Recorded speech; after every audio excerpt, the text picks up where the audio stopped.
जय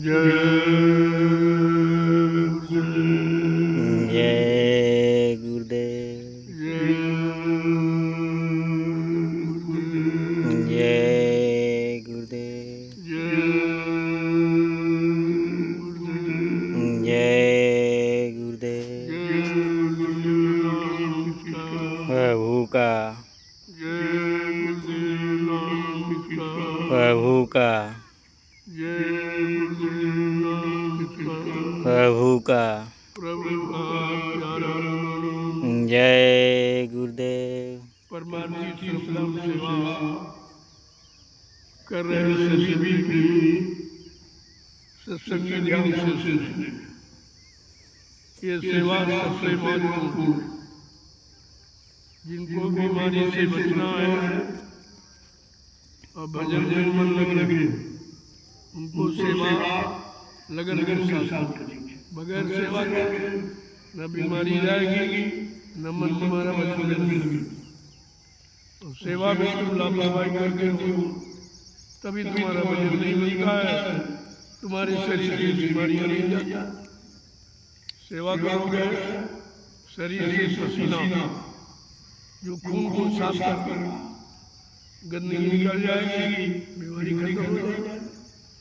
बात तो आप समझते नहीं हो और करते भी नहीं हो, और बीमारियों में पैसा खर्च करते हो।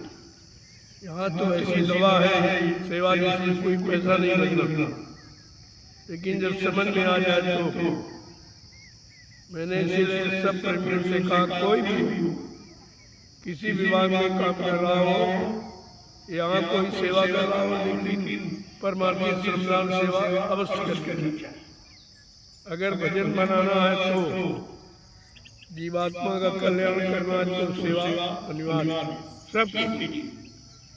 कोई मत सोचे कि हम तो ये सेवा वो सेवा का मतलब नहीं हो तो तुम रोटी की सेवा करते, जितनी करते हो उससे ज्यादा रोटी खा लेते, वो तुम्हारी कोई सेवा नहीं है।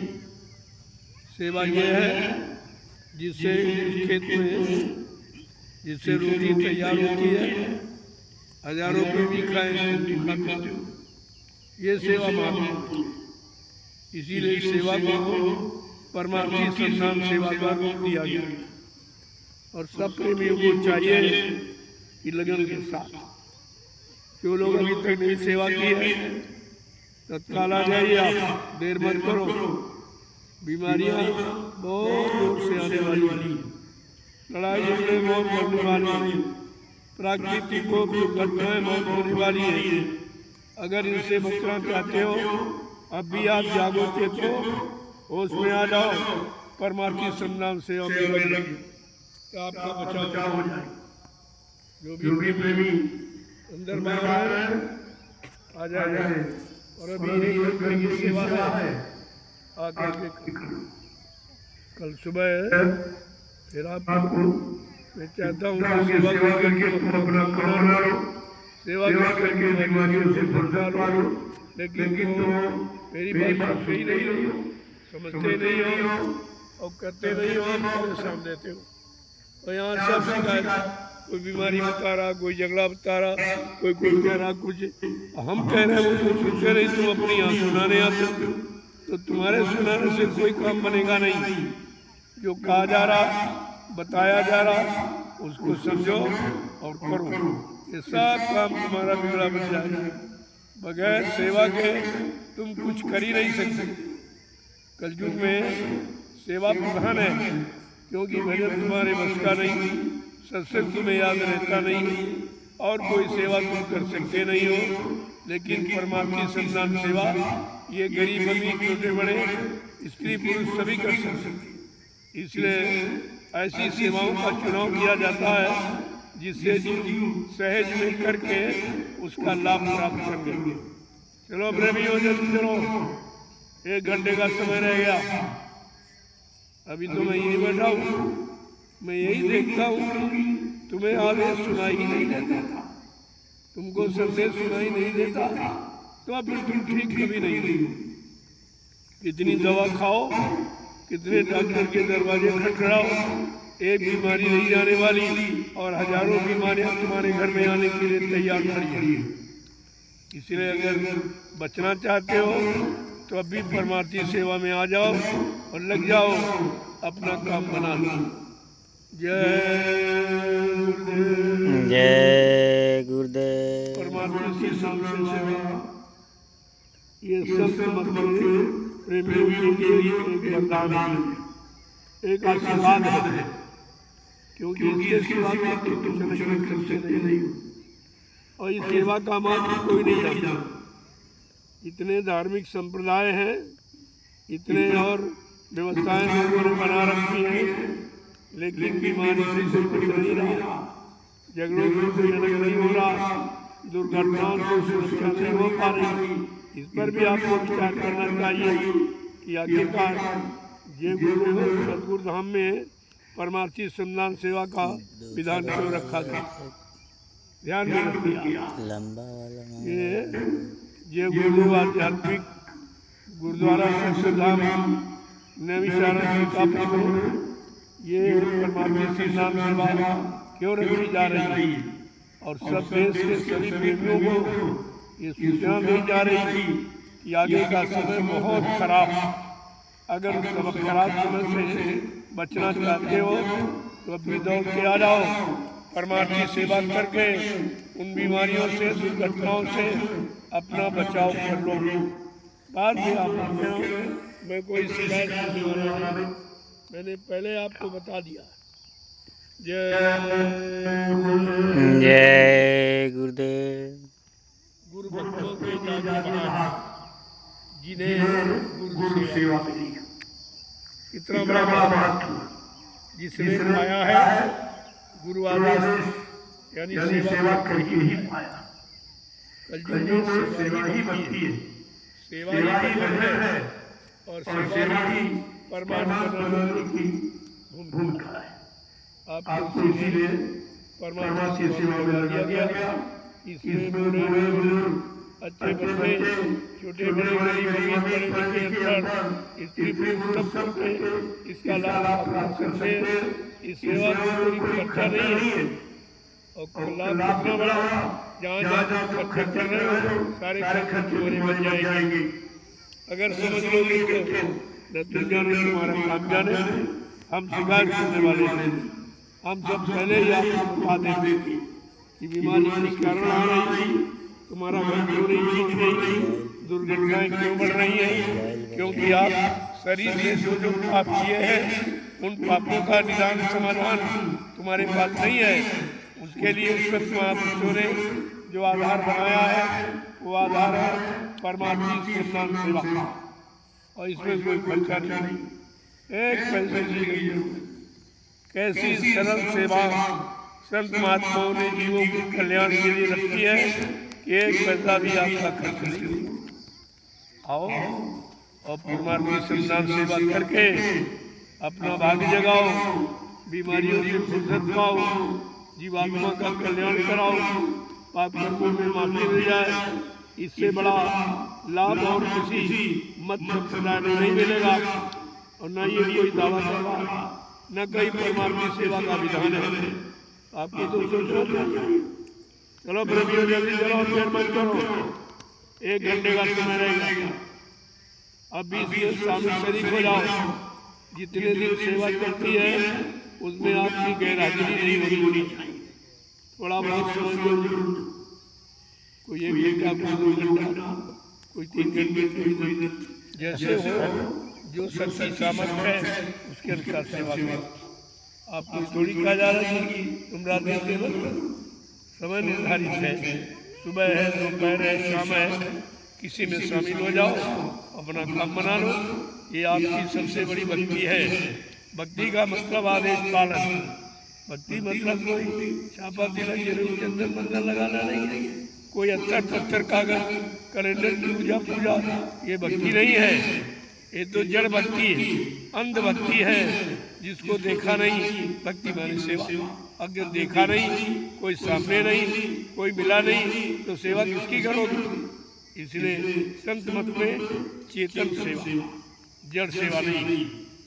जय गुरुदेव। जय गुरुदेव। सारे हिंदुस्तान में संत मत के प्रेमियों को ये सलाह दी जा रही है, प्रार्थना की जा रही है कि परमार्थी संतान सेवा करके आने वाले खराब समय से अपनी सुरक्षा कर लो। तुम्हारे पास सुरक्षा का कोई विधान नहीं, कोई सामान नहीं, कोई इंतजाम नहीं। जो सामान रखे हो वो सामान भी तुम्हारा नहीं, वही सुरक्षित नहीं रहेगा। उस सामान से तुम्हारी सुरक्षा की आवाज हो जाएगी। बात को समझा जाए। इसलिए संत मत में शामिल शरीक होने वाले वो किसी मत के हो, किसी संप्रदाय को हो, हम तो सबसे प्रार्थना करते हैं और ये परमार्थी लाभ सबको देना चाहते हैं। कम से कम आप नजदीक आओ। ये वो भूमि है जो इतिहास में कहीं लिखी नहीं। ये भूमि नैमिषारण्य 88,000 ऋषियों की तपोभूमि है। ऐसी तपोभूमि विश्व में कहीं नहीं, जहाँ इतनी बड़ी संख्या में ऋषि मुनियों ने तपस्या की हो। ऐसा विश्व में कोई जगह, कोई स्थान, कोई तीर्थ नहीं है। इसीलिए ये महातीर्थ तीर्थवर नैमिष विख्याता अति पुनीत साधक सुखदाता कितना बड़ा, उसको भी आप नहीं समझ पा रहे। तुम्हारे घर में लिखा पड़ी रामचरितमानस के रूप में रखी है, उसको भी नहीं पढ़ के नहीं समझ पा रहे हो कि इस भूमि का लाभ किसको मिलेगा। पंडा पुजारियों को मिलेगा कि झूठ बोलने वालों को मिलेगा, शराब पीने वालों को मिलेगा, हिंसा हत्या करने वालों को मिलेगा, ठगी और चोरी करने वालों को मिलेगा। साधक के लिए लाभ मिलेगा। साधक सुखदाता, साधकों को सुख देने वाली। साधक मतलब जिसने तन मन वचन इंद्रियों को साध दिया है और समय के जगाए नाम की साधना कर रहा है, वो साधक इस वर्तमान इस भूमि का लाभ प्राप्त कर सकता है। जय गुरुदेव, जय जय गुरुदेव। किसी भी तीर्थ का, किसी भी संप्रदाय में ये महत्वपूर्ण कोई स्थान नहीं है। वो तो स्थान सब लोगों के लूट केंद्र है। पैसा दो, सामान दो, सम्मान दो, लेकिन बदले में तुम्हें भगवान कोई नहीं दे रहा है। ये झूठा है सब। जहाँ भगवान मिले, भगवान मिलने की युक्ति मिले, भगवान से मिलने की साधना मिले, भगवान से मिलने की भूमिका बना दी जाए, वो स्थान आपको चाहिए। वो स्थान है नैमिषारण्य की पावन पवित्र भूमि। इस बात को हमेशा ध्यान में रखिए। तमाम गांव बसे, तमाम शहर बसे, लेकिन रामचरितमानस में जो लिखा है वो तो कहीं दृष्टिगोचर हो नहीं रहा। न गांव में है, न शहरों में है, न कस्बों में है। साधक कोई है नहीं, साधना कोई करता नहीं। सब यानी गंदा खान पान, शराब कबाब मुर्गा मीट और झूठ छल कपट बेईमानी और चोरी में फंस गए हैं। ये साधक, ये साधना करने वालों की यही पहचान है। आखिरकार रामचरितमानस को पढ़कर तुम अपना ज्ञान कब जगाओगे, कब पैदा करोगे, कब परमार्थी लाभ प्राप्त करोगे, इस पर ध्यान दीजिए। हमारी अपील है, हमारी प्रार्थना है, हिंदुस्तान के समस्त मत मतांतरों के प्रेमियों से, अगर आप धार्मिक हो और धार्मिक कहलाते हो तो आपको धर्म की परिभाषा समझनी चाहिए। धर्म कोई अंधा नहीं है, धर्म कोई बैरा नहीं है, धर्म कोई जड़ नहीं है, धर्म है चेतन।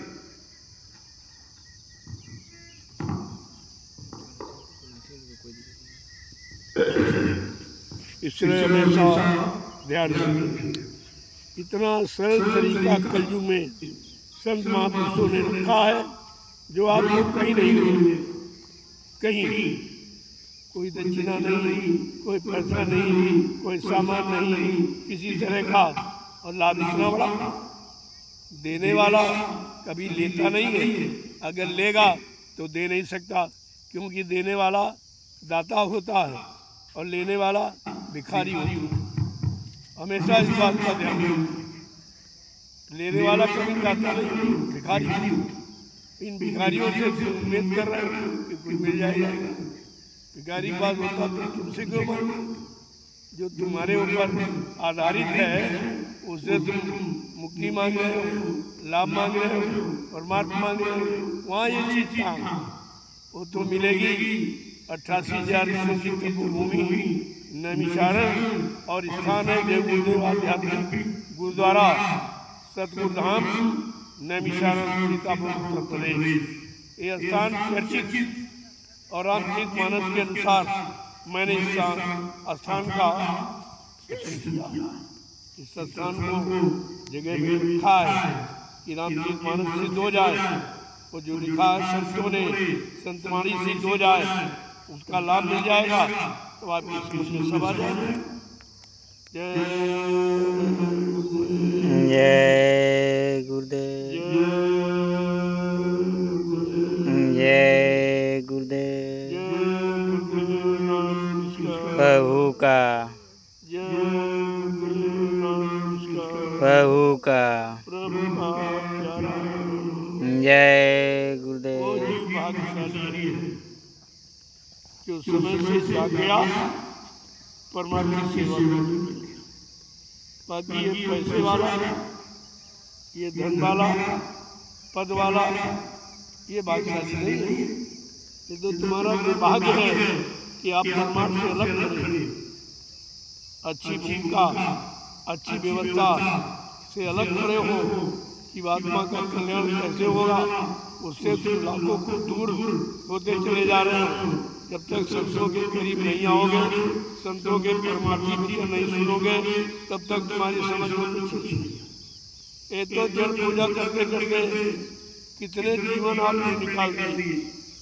कोई मिला है, किसी ने कुछ दिया है, किसी ने कुछ कहा है, कोई आशीर्वाद देने वाला यानी मिला आपको, फिर भी नहीं समझ पा रहा कि देने वाला कोई नहीं है और हम दे रहे, लेने वाला कोई दिखाई दे रहा। आप देते भी हो और जिसको दे रहे हो वो दे लेने वाला है नहीं, उसके बाद तुमको देने के लिए कुछ है नहीं। कम से कम इस बात को तो समझो, परमात्मा ने मानव बुद्धि दी है, ये चेतन है। बुद्धि विवेक से काम लो और अपना मानव जीवन सफल बना लो, क्योंकि दोबारा नहीं मिलेगा। जो सोच रहे हो कि बार मिल गया फिर मिल जाएगा, ऐसा नहीं है। तुम्हारे अनुसार कोई चीज तुमको यहाँ मिलने वाली नहीं है, वो कर्मानुसार मिलती थी। जब कर्म करोगे तब वो चीज आप मिलेगी, इसके पहले नहीं मिलती। तो व्यवस्था तो कर्मों की है, कर्म की व्यवस्था समझते नहीं हो, धर्म की व्यवस्था जानते नहीं हो, तो धर्म कर्म कैसे करेंगे आप? और इतने दिन से कर रहे हो, न धर्म रह गया न कर्म रह गया, दोनों खत्म हो गए। फिर आपने पूछा ही नहीं कि कर्म की परिभाषा कौन बताएगा, धर्म की सच्ची चेतन परिभाषा कौन बताएगा। आपने किसी की तलाश की? गुरु की खोज करो भाई, बिन गुर्राह कोई नहीं। बड़ा साफ लिखा, ऐसे समर्थ सदगुरु की खोज करो जो तुम जिसने परमात्मा को प्राप्त कर लिया है वो तुमको प्राप्त करा देंगे और वो तुम्हारे सारे बिगड़े काम बना देंगे, बशर्ते उनके आदेश का पालन। इसलिए ये नैमिषारण्य में यह स्थान क्यों बनाया? अगर नैमिष धाम में लोगों का काम हो गया होता तो नैमिष धाम के अंतर्गत हमको सतगुरु धाम बनाने की क्या जरूरत? इस बात को समझिए आप, हमें इस बनाने की क्या जरूरत है? अगर तुमने नैमिष धाम की मर्यादा रखी होती, नैमिष धाम में लाभ कैसे लिया जाता है और ऋषि मुनि महात्माओं की बात को माना होता, अपना मानवीय खान पान शुद्ध करके अपनी मानवीय बुद्धि को ठीक कर लिया होता, ये लाभ तुम्हारे पास होता। आपने कुछ किया ही नहीं, तो ऐसे कुछ होने वाला नहीं है। कुदरत नाराज हो गई है, अब वो कुछ करना चाहती है। कुदरत का काम तुम्हारे हित में नहीं होता, वो तो संत महात्मा रोके हैं, उनके रोके से कुदरत रुकी है। ने कुदरत बौखलाई हुई है, वो तो सेकंडों में कब क्या क्या कर सकती है। इसलिए अगर कुदरत की विनाशकारी व्यवस्था से बचना चाहती थी, अब भी आपसे अपनी प्रार्थना की जा रही है, आप समय से आकर परमात्मा की सेवा में लग जाओ, गुरु के वचनों को याद करो, गुरु भक्ति कर लो तो तुम्हारा ये काम सब पूरा हो जाएगा। ये जड़ भक्ति से कोई काम होने वाला नहीं। जिसने पाया चेतन भक्ति, चेतन कौन है? गुरु। गुरु मौजूद है, आप आँख से देखते हो, कान से उनकी वाणी सुनते हो, बुद्धि से विचार करते हो और अपना काम जब करवा लेते हो तब आप मानते हो। गुरु के अलावा तो कोई चेतन मूर्ति है ही नहीं, सब जड़ मूर्ति बताते हैं। कभी पत्थर में भगवान बता दिया, कभी कागज कैलेंडर में, कभी तीरथ मूर्त में बता दिया, जबकि वहाँ कुछ नहीं। भगवान चेतन, परमात्मा चेतन है, जीवात्मा चेतन है, उनका देह चेतन है और चेतन देह से संत महापुरुष सदगुरु आते हैं, वो चेतन भक्ति करा के इन जीवात्माओं को चेतन देह पहुँचाते हैं। ये उनका काम। जय गुरुदेव, जय गुरुदेव, जय गुरुदेव। देखो ये परमात्मा संतान सारा हिंदुस्तान देख रहा कि पूरे विश्व में केवल नैमिषारण्य पावन पवित्र भूमि, वो भी जय गुरुदेव आध्यात्मिक गुरुद्वारा सतपुर धाम में ये परमात्मा संतान सेवा और कहीं नहीं। तो अपनी बड़ी स्वार्थ सेवाओं में लगे हैं, अपना स्वार्थ कर रहे हैं। कोई गंदी का स्वार्थ, कोई पद का स्वार्थ, कोई धन का स्वार्थ, कोई मान सम्मान सामान का स्वार्थ, लेकिन भगवान का स्वार्थ नहीं जानता। वो सतधाम में आते। इसलिए मैं आह्वान करता हूँ, प्रार्थना करता हूँ, अपील करता हूँ, अगर परमात्मा की प्राप्ति करनी है, जीवात्मा को जगाकर परमात्मा से मिलाना है, ये काल माया का देश 4,84 योनियों का, इससे अगर अपना बचाव करना है तो आप लोग को परमात्मा सेवा में तत्काल लग जाना चाहिए। कोई बहाना नहीं किसी तरह। जय जय गुरुदेव, जय गुरुदेव, जोर से बोलो, जय गुरुदेव, सब मिल बोलो, जय गुरुदेव, बोलना होगा, जय गुरुदेव, अभी से बोलो, जय गुरुदेव, दर्द हरेंगे, जय गुरुदेव, सब कष्ट मिटेंगे, जय गुरुदेव, शांति मिलेंगे, जय गुरुदेव, सबके दाता, जय गुरुदेव, सबके मालिक, जय गुरुदेव, प्रेम से बोले, जय गुरुदेव। नाम नहीं इंसान का, ये नाम है प्रभु का, ये काम नहीं इंसान का, ये काम है प्रभु का। बात को मुझे रखिया, कहीं से कोई काम होने वाला कि वो काम के स्थान नहीं है, वो दाम पैदा करने की स्थान बनाए लोगों ने। काम का स्थान तो सदगुरु का दरबार है, जहाँ सारी जीवात्माओं का काम होता रहा है और आज भी होगा। जब बात समझ में आ जाएगी, इन दुकानों से आपको छुटकारा मिल जाएगा। कितनी दुकानें, धर्म एक, दुकानें कितनी, परमात्मा एक है। कितने लोग परमात्मा प्राप्ति की बात करते हैं। अरे आपको तो इस पर विचार करना चाहिए। जब एक परमात्मा है और जीवात्मा का मालिक एक ही है, तो हमें आपको सोचना चाहिए उस मालिक से हम सब जीवात्माओं को मिलना चाहिए, उनकी तलाश करनी, उनकी खोज करनी चाहिए। ऐसे तो मिलेंगे नहीं, लेकिन जब खोज करना कलयुग के जीव की बस की बात नहीं है, तो स्वतः वो अपना परिचय दे रहे, अपना परिचय दिया। इतना परिचय हिंदुस्तान में किसी ने नहीं। 10 जुलाई 1952 से 2012 ये सतगुरुदाता दयालु का परिचय है कि उन्होंने संदेश 60 वर्ष दिया है। इतना लंबा समय परमार्थी संदेश देने में किसी ने खर्च नहीं किया और फिर भी आप नहीं समझ पाए। गुरु परिवार के लोग भटक गए, गुरु परिवार के लोग नहीं जान पाए, वो भी गुरु को भूल गए, गुरु के वचनों को भूल गए। गुरु को वादों को भूल गए, उनकी संकल्प और प्रतिज्ञा को भूल गए, उनके परिवर्तन की आवाज कलयुग जाने सज्जू आने की भूल गए।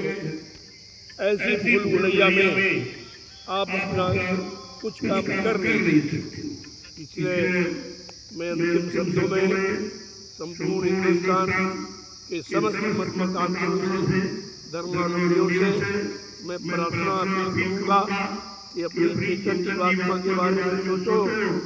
जड़ के बारे में बहुत सोच लिया, जड़ शरीर के बारे में बहुत सोच लिया। कितने बार राजे महाराजे बने, गरीबानी बने, गरीब जरा भक्त बन के देखो, साधक बन के देखो, मुरीद बन के देखो, फॉलोअर बन के देखो, ये सारी बात तुम्हारी समझ में आ जाएगी। जय जय गुरुदेव, जय गुरुदेव। कल सुबह आप इंतजार मत किया करो, मेरा स्वास्थ्य बहुत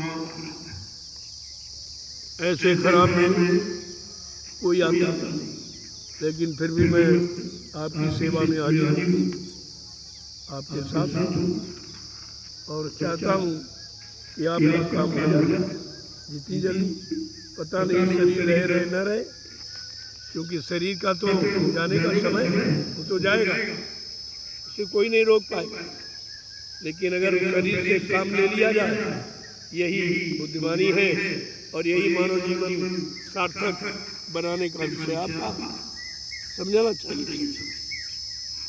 चलो प्रेमियों, जल्दी करो, थोड़ा समय रह गया, एक काम पूरा कर लो, इसके बाद कल सुबह फिर आपको सेवा में आना।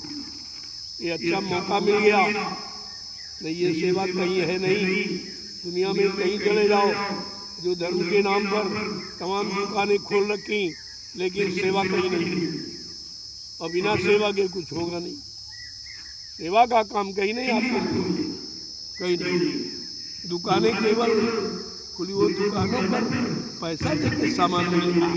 ये दरबार है, यहाँ लुटाया जाता है। दरबार दुकान में बहुत फर्क है, ये फर्क करना सीखो। कितनी दुकानें लोगों ने आस पास पड़ोस हमारे लगा दी, लेकिन वहाँ है मिलेगा आपको कुछ नहीं, क्योंकि उनके पास कुछ है नहीं, उन्होंने कोई साधना की नहीं है, उन्होंने कोई किसी तरह का अच्छा काम किया नहीं, केवल स्वार्थ लोभ लालच के में दुकान खोल दी। आपको सोचना चाहिए, दुकान का विषय ही है स्वार्थ, दरबार का विषय है परमार्थ। परमार्थ और स्वार्थ में अंतर करना सीखो, तभी तो समझ में आएगा। जय गुरुदेव। अभी आप लोग प्रसाद लेके जाना, मैं प्रसाद दूंगा, क्योंकि आपने परमात्मा संतान सेवा की है, उसका प्रसाद देना चाहिए। और ये प्रसाद ऐसा वैसा नहीं, ये तत्काल लाभ देने वाला। जब ये परमात्मा संतान सेवा करने के बाद प्रसाद को खाओगे, थकावट अपने आप चित्त अपने आप खत्म, शरीर हल्का, और आप चाहते हैं ये तो लाभ कहीं नहीं मिलेगा। किसी मंदिर में चले आओ, किसी धर्मस्थलों में चले जाओ, किसी तीर्थ मूर्त के पास चले जाओ, ये लाभ कोई नहीं देगा। ये आशीर्वाद वरदान जो तत्काल आपको मिल रहा है, परेशानी दूर करने का आपको कहीं नहीं मिलेगा, कहीं भी नहीं। ये चेतन दरबार है संतों का। संत चेतन देश से आते हैं, चेतन ज्ञान लेके आते हैं, चेतन नाम जगाते हैं, चेतन नाम से जीवात्माओं को जगाते हैं, और चेतन नाम का बेड़ा लगाकर भवसागर से जीवों को चेतन देश पहुंचाते हैं। ये आपको ध्यान रखना। जय गुरुदेव, जय जय गुरुदेव, प्रभु का। देखो प्रेमियों को ये स्थान है, एक न एक दिन सबको आना पड़ेगा। तबाही मचने वाली है, त्राहिमाम कोहराम मचने वाला है, कुदरत गंगा नाच करने जा रही है। उससे बचने बचाने का उपाय किसी के पास नहीं है। तब आपको दुकान और दरबार की पहचान हो जाएगी। ये काम दुकान करेगी कि दरबार करेगी।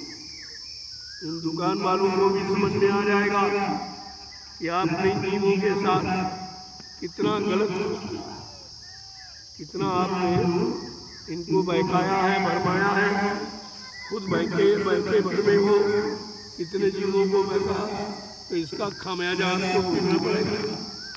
एक जीवात्मा अगर रुक गई तो उसका खामियाजा आपको भुगतना।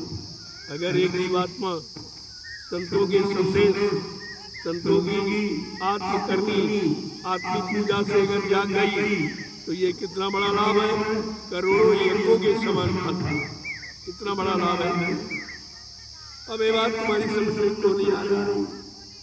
तुम्हारे जीवन में कितने युग बीते, आपको संदेश मिला ही नहीं।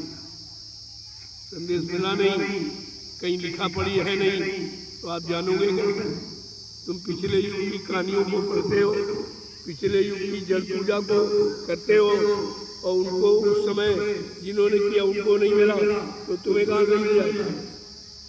जड़ माने मुर्दा, क्या मुर्दा की सेवा करो और मतलब उसे प्रार्थना करो, दे सकता तो दे सकता है। इतनी भी समझ तुम्हारे अंदर नहीं रही कि हम फरियाद प्रार्थना कहाँ करते, जबकि संत महापुरुषों ने कहा जहाँ बेदर्द हाकिम वहाँ फरियाद क्या करें। ये बेदर्द है, न दर्द सुनने के लिए इनके पास कान है, न तुम्हारी दयनीय स्थिति देखने की आँख है, और न ही तुम्हारे कष्ट मुसीबत को समझने की बुद्धि है, और न इनको दूर करने की इनके पास शक्ति ताकत है। इसलिए आपको ये सब समझदारी के साथ काम कर लेना चाहिए। जय गुरुदेव। दिन में सेवा की है और रात्रि में दूना लाभ। दिन की परमार्थी संतान सेवा से जो रात में करेगा उसको दूना लाभ होता। ये सब फिर ये क्यों किया जा रहा कि तुम्हारे पास बहुत जगत अपराध है, पता नहीं अनगिनत कर्मों का है, अनगिनत वर्षों का है, युगों का है। तो अगर दोनों समय में रखे जाएंगे तो जल्दी से उसका भुगतान नहीं कर पाओगे। इसलिए दिन की परमात्मा सेवा और रात्रि की सेवा का कि किसी तरह जल्दी काम हो जाए। तो समय में कल जो समय का और तमाम दिया और कुछ मिला नहीं। इसलिए जो बस से जीवन बचा है, अरे वो क्या मैं उसको परमात्मा में लगाकर अपना भाग लगा लो, नहीं तो सोते सोते जी चला गया और जो है ये भी जा रहा। फिर आपको जागने का समय किसी यानी मतलब और शरीर में मिलेगा नहीं। वो शरीर है लेकिन उनमें अधिकार नहीं है। मानव शरीर में अधिकार है कि आप परमात्मा से मिल सकते हो, जीवात्मा को मिला सकते हो, लेकिन मिलाने वाले जब संत महात्मा मिलेंगे तब मिला अपनी इच्छा से। जय गुरुदेव। जय गुरुदेव। अब धीरे धीरे समय होता जा रहा है। आप सेवा पूरी करके ये प्रसाद कहीं नहीं मिलता, तुम ही खरीद के ले जाओ और तुमको लौटा देता, बाकी रख लेता। लेकिन इस दरबार में ऐसा नहीं है, यहाँ प्रसाद बांटा जाता है, प्रसाद लिया नहीं जाता, प्रसाद बेचा नहीं जाता, प्रसाद के बदले कोई कामना नहीं रखी गई। बात तो पहले समझो, तुम दुनिया में कहीं चले जाओ, इस तरह की भूमिका आपके हित कहीं नहीं मिलेगी। जो जय गुरुदेव आध्यात्मिक गुरुद्वारा सदगुरुधाम नवीश्राम में आपके लिए स्थान का चुनाव बना दिया गया और सबको आह्वान किया गया। जय गुरुदेव। जय गुरुदेव। वो लोग सेवा में करके प्रसाद लें। जो प्रेमी लेट से आए हैं और कर सकते हैं तो आप करिए, बाकी धीरे धीरे आप भी प्रसाद लेते आ जाओ। मेरा विश्वास तो बहुत खराब है, फिर भी मैं आप सेवा के लिए तत्पर हूँ। और जब जब मन वाली गया रहेगी करता रहूँ। जय जय चलो जल्दी चलो, अब सेवा में सुबह की आगे प्रसाद ले लो। अब सेवा बंद करने का समय आ गया। जब रात्रि परमात्मा सेवा के बारे में कहूँगा तब आप पढ़ना। अभी तो ये दिन की परमात्मा सत्संग सेवा थी, अब दिन के साथ साथ दिन अस्त हो गया, आपकी सेवा भी का समय हो रहा। अब आप चलो धीरे धीरे आओ, एक बार भी आओ तो नहीं होता है, धीरे धीरे आते जाओ। और जो लोग कर सकते हैं तो धीरे धीरे करें, और धीरे धीरे आप भी आ जाओ। प्रसाद की जो यही तो महत्व दरबार का, कहीं कोई प्रसाद आपको नहीं देगा, चले जाओ। तुम ही खरीद के भले ले जाओ, लेकिन तुमको अपनी तरफ से कभी कोई प्रसाद न दिया है, न दे रहा है, न आगे देगा। इस बात को समझिए आप। जय जय चलो प्रेमियों जल्दी से समय हो गया।